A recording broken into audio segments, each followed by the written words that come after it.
Dalam hadis riwayat Bukhari dari Ummul Mukminin Aisyah radhiyallahu anha, ketika malaikat maut datang kepada Rasul yang saat itu berada di atas pahaku, beliau pingsan sesaat. Kemudian beliau siuman dan mengarahkan pandangan ke atap seraya berkata, Allahumma rafiqul a'la, Allahumma rafiqul a'la. Ya Allah di tempat tertinggi, Ya Allah di tempat tertinggi. Percayalah bahwa kematian kita nanti adalah awal dari kehidupan baru. Percayalah bahwa kehidupan baru itu akan sangat tergantung dari kehidupan lama kita di dunia. Percayalah bahwa Allah Subhanahu wa Ta'ala dengan kuasanya mampu mematikan yang hidup, kemudian menghidupkan yang mati. Kaifa takfuruna billahi wa kuntum amwatan fa ahyaakum thumma yumitukum thumma yuhyikum thumma ilayhi turja'un.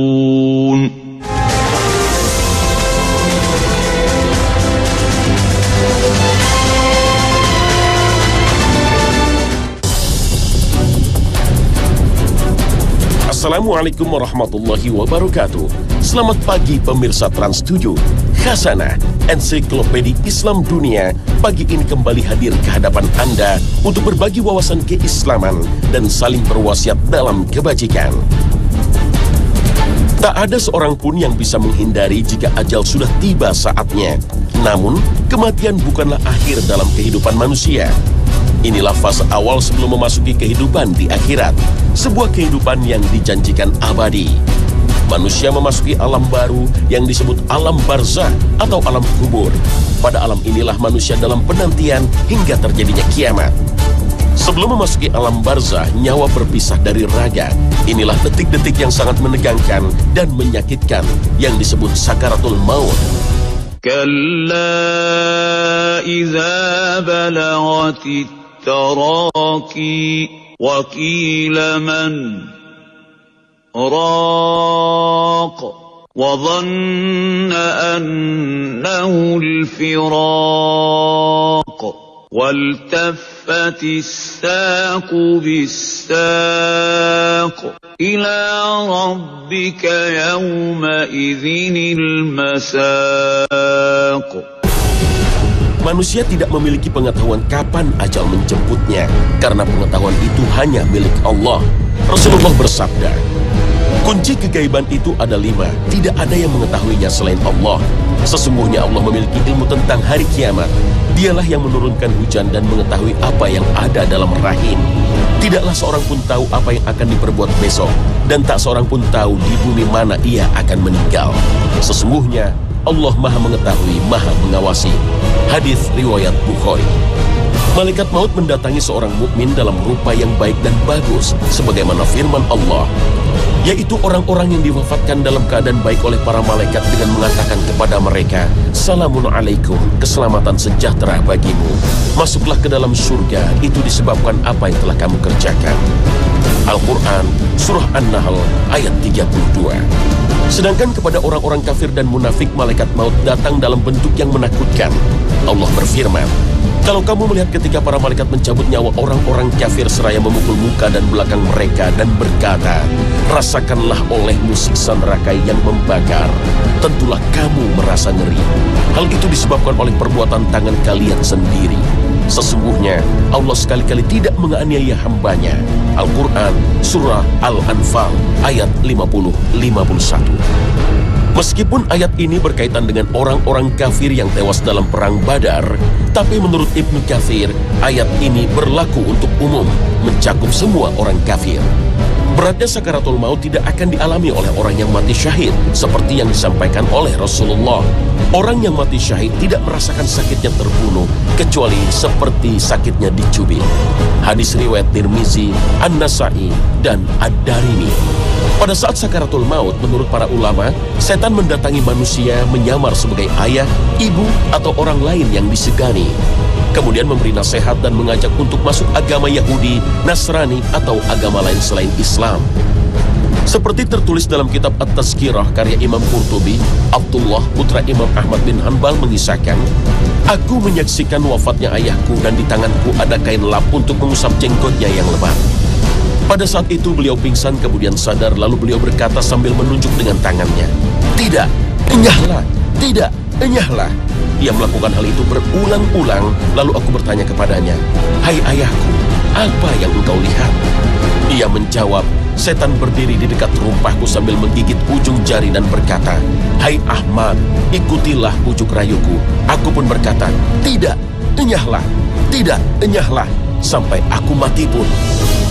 Kisah serupa dialami oleh Syekh Abu Ja'far Ahmad bin Muhammad Al-Qurtubi. Saat sedang sakaratul maut didatangi dua setan sambil membujuknya, "Matilah dalam keadaan agama Yahudi, karena Yahudi adalah agama terbaik."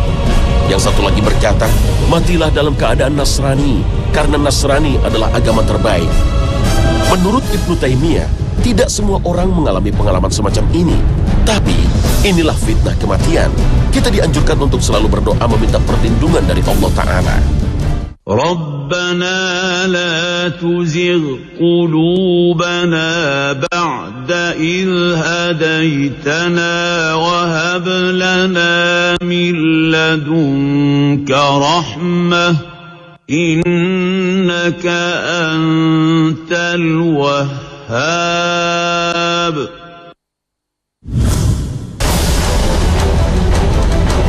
Alangkah celakanya jika akhirnya hidup kita berpaling dari Allah atau su'ul khatimah.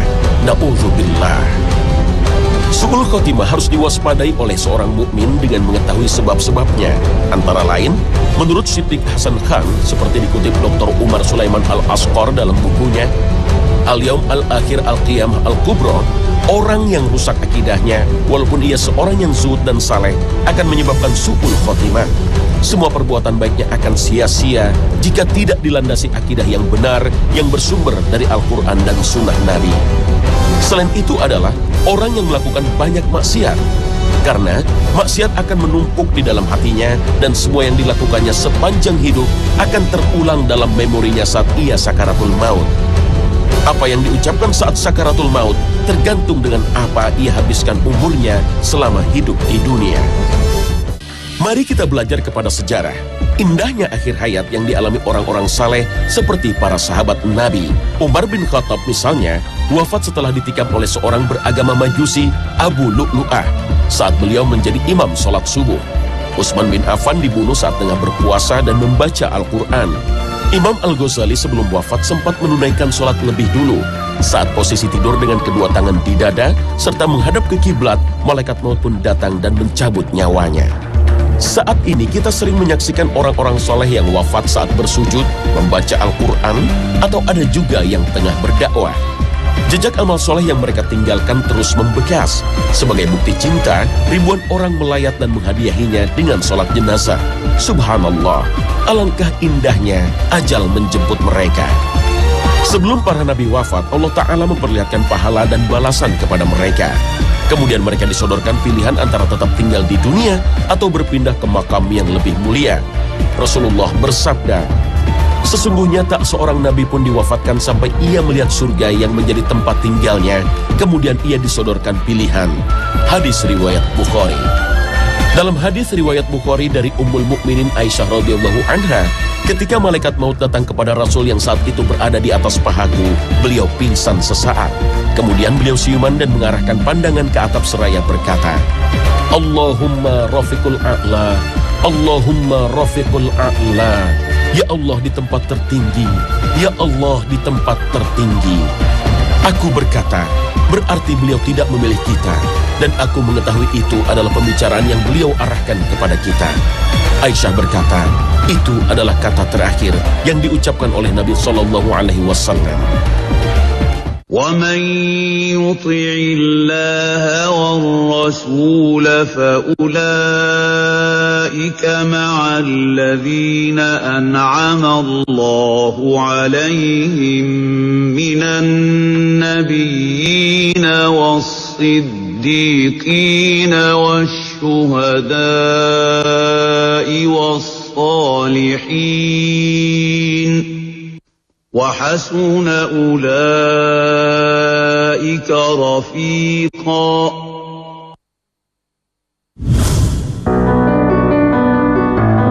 Barzah adalah alam kubur yang membatasi antara dunia dan akhirat. Alam barzah menjadi tempat persinggahan antara jasad makhluk sampai dibangkitkannya pada hari kiamat. Secara harfiah, barzah artinya jarak waktu atau penghalang. Allah Subhanahu wa Ta'ala berfirman dalam surat Al-Mu'minun ayat 100 yang artinya, di hadapan mereka ada dinding sampai hari mereka dibangkitkan. Ia menjawab, itu adalah alam antara kematian dan kebangkitan kembali. Pada alam barzah ini, sang mayat akan bertemu dengan dua malaikat yang akan bertanya, siapakah Tuhanmu, apa agamamu, siapa nabimu? Inilah fitnah kubur yang dialami oleh semua orang, dan setiap mayat diletakkan di dalam kubur yang akan menghimpit dan menjepit dirinya. Rasulullah bersabda, sesungguhnya kubur memiliki himpitan yang bila seseorang selamat darinya, maka ia selamat seperti Sa'ad bin Mu'az yang telah selamat. Hadis riwayat Ahmad. Dalam hadis lain, diriwayatkan Imam Nasa'i dari Ibnu Umar, Rasulullah bersabda, inilah yang membuat arsy bergerak, pintu-pintu langit dibuka dan disaksikan oleh 70.000 malaikat. Sungguh ia, Sa'ad bin Mu'az, dihimpit dan dijepit oleh kubur, kemudian dibebaskan. Saat di alam barzah ini, manusia sudah mengetahui bagaimana nasibnya pada hari akhir. Apakah akan menjadi penghuni surga atau neraka? Jika ia penghuni surga, pintu surga sudah dibukakan dan hawa surga akan dirasakannya setiap pagi dan sore. Sebaliknya, jika menjadi penghuni neraka, pintu neraka sudah dibukakan dan ia akan merasakan hawa panas neraka setiap pagi dan sore. Dalam sebuah hadis yang panjang yang diriwayatkan Imam Ahmad dari Al-Barra bin Azib, seorang mukmin saat wafat disambut ceria oleh malaikat dengan membawa kain kafan dari surga. Kemudian datanglah malaikat maut duduk di atas kepalanya dan memerintahkan ruh yang baik untuk keluar dari jasadnya. Lalu disambut oleh malaikat dan ditempatkan di kain kafan surga dan diangkat ke langit. Penduduk langit dari kalangan malaikat menyambutnya sampai di langit terakhir bertemu Allah. Kemudian Allah memerintahkan pada malaikat untuk mencatat kitab hambanya ke dalam Illiyin dan dikembalikan ruhnya ke alam barzah. Setelah dikembalikan lagi ruh itu ke jasadnya, datanglah dua malaikat yang akan bertanya kepada sang mayat. Orang yang beriman bisa menjawab dengan baik semua pertanyaan malaikat ini, kemudian mendapat kenikmatan di alam kubur dengan dibukakan pintu surga baginya, dilapangkan alam kuburnya.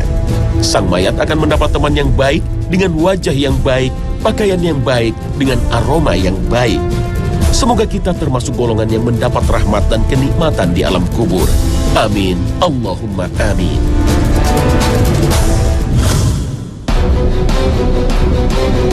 Dalam berbagai hadis, Rasulullah SAW mengisahkan derita alam kubur. Suatu saat Rasulullah melewati dua kuburan. Sesungguhnya dua orang sedang disiksa, dan keduanya tidak disiksa karena dosa besar. Kemudian beliau bersabda, yang seorang tidak menjaga diri dari percikan air kencing, sedangkan yang lainnya suka mengadu domba. Kemudian Nabi mengambil sebuah pelepah kurma yang masih basah, kemudian membelah menjadi dua bagian dan menancapkannya satu bagian pada masing-masing kuburan. Para sahabat bertanya, wahai Rasulullah, mengapa engkau melakukan ini? Beliau menjawab, mudah-mudahan diringankan azab tersebut dari keduanya selama pelepah kurma itu belum kering. Di alam kubur, malaikat akan bertanya kepada orang kafir dan munafik, bagaimana menurutmu tentang Rasulullah SAW? Dia menjawab, aku tidak tahu. Maka kedua malaikat berkata, engkau tidak tahu, engkau tidak membaca. Kemudian ia dipukul dengan palu dari besi tepat di wajahnya. Lalu dia menjerit dengan jeritan yang sangat keras yang didengar oleh seluruh penduduk bumi kecuali dua golongan, jin dan manusia. Rasulullah menyaksikan berbagai siksa kubur saat melakukan Mi'raj ke Sidratul Muntaha. Rasulullah bertanya kepada malaikat Jibril dan Mikail seperti banyak diulas dalam berbagai hadis sahih. Inilah beberapa siksaan yang dijelaskan oleh malaikat Jibril. Orang yang disiksa dengan dirobek mulutnya adalah seorang yang senang berdusta. Orang yang kepalanya dipecahkan adalah orang yang telah belajar Al-Quran tapi tidak mengamalkannya. Orang yang disiksa dalam bencana api adalah seorang pezina. Dan orang yang berada di sungai darah, mereka yang biasa makan harta hasil riba. Dalam hadis lain, Rasulullah menyaksikan kaum yang memiliki kuku dari tembaga. Kemudian mereka mencabik-cabik wajah dan dadanya sendiri. Mereka rupanya orang yang suka ghibah atau menjelekkan orang lain dan menjatuhkan kehormatannya. Sementara ada wanita yang payudaranya dirobek-robek ular. Rupanya mereka adalah wanita yang tidak mau menyusui anaknya sendiri kecuali karena alasan syar'i. Na'udzubillah. Jika kita menyimak ayat-ayat Al-Quran, banyak sekali istilah dunia dan akhirat. Dunia dalam bahasa Arab berasal dari kata dana, artinya dekat, mendekat, atau rendah. Sedangkan akhirat berasal dari kata akhara, yang bermakna mengakhirkan atau menunda, menangguhkan, melambatkan, dan menyisakan. Sehingga makna kata alam akhirat adalah alam kehidupan yang terakhir. Allah Ta'ala berfirman, وَمَا الْحَيَاةُ الدُّنْيَا إِلَّا لَعِبٌ وَلَهْوٌ وَلَلدَّارُ الْآخِرَةُ خَيْرٌ لِّلَّذِينَ يَتَّقُونَ أَفَلَا تَعْقِلُونَ. di manakah alam akhirat berada? Secara kosmologis, menurut Agus Mustafa, penulis buku Mengarungi Arsy Allah, alam akhirat itu paralel dengan alam dunia. Lalu, apa buktinya? Diceritakan oleh Al-Quran sendiri dalam kisah Mi'raj Nabi saat beliau berada di Sidratul Muntaha. Ketika berada di langit ketujuh, itulah Rasulullah menyaksikan surga yang berada di alam akhirat. Alam semesta ini diciptakan oleh Allah sebanyak 7 lapis sebagai satu paket. Alam terendahnya disebut sebagai alam dunia, dan alam tertingginya disebut alam akhirat. Dalam teori gravitasi tingkat kuantum menjadi kunci untuk memahami adanya alam berdimensi tinggi. Diperkirakan alam semesta ini memiliki lubang-lubang hitam yang menjadi pintu masuk ke alam berdimensi lebih tinggi, sebagaimana Allah berfirman, dan seandainya kami bukakan kepada mereka salah satu dari pintu-pintu langit, lalu mereka terus-menerus naik ke atasnya, tentu mereka akan berkata, sesungguhnya pandangan kami menjadi kabur, dan kami menjadi seperti orang-orang yang terkena sihir. Al-Quran, Surah Al-Hijr, ayat 14 hingga 15.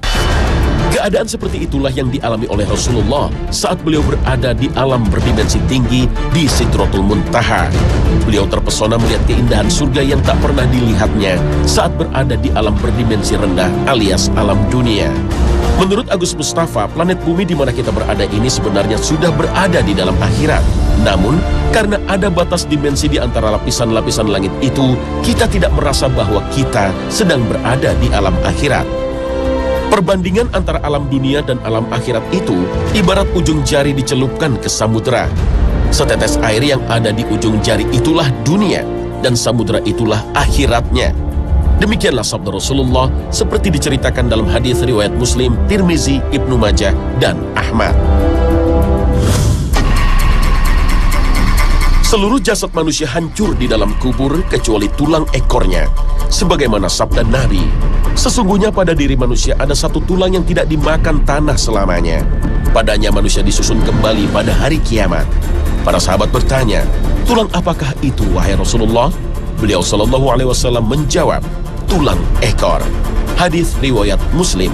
Saat malaikat Israfil meniupkan sangsakala, maka matilah semua yang di langit dan di bumi, kecuali yang dikehendaki Allah.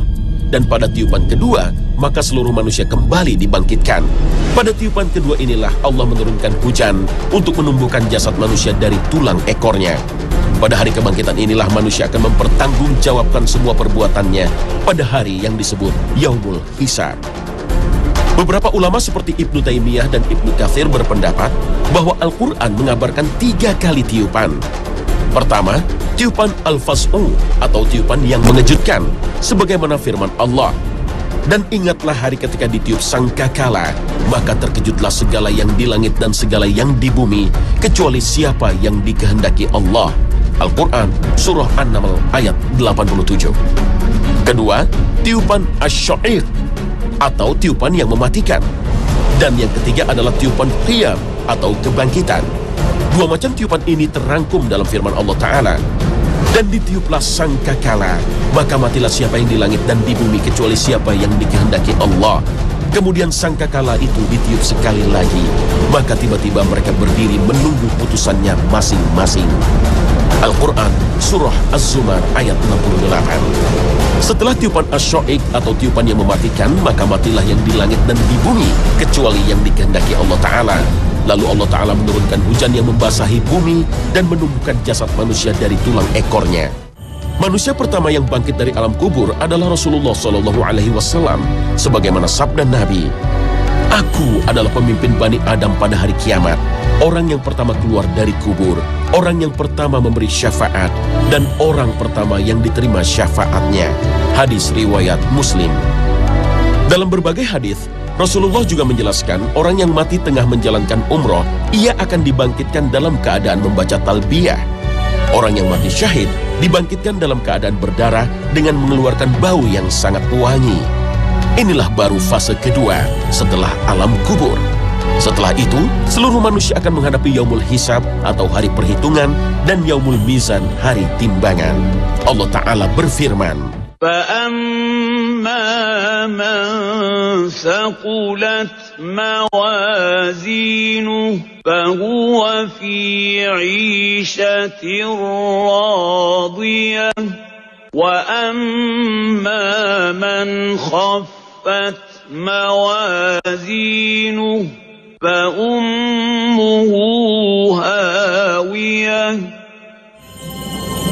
Setelah itu, manusia akan menghadapi hari pembalasan atau yaumul jaza. Inilah hari yang dinanti-nanti orang-orang beriman. Semoga kita semua tergolong umat manusia yang beruntung ini. Amin. Allahumma amin.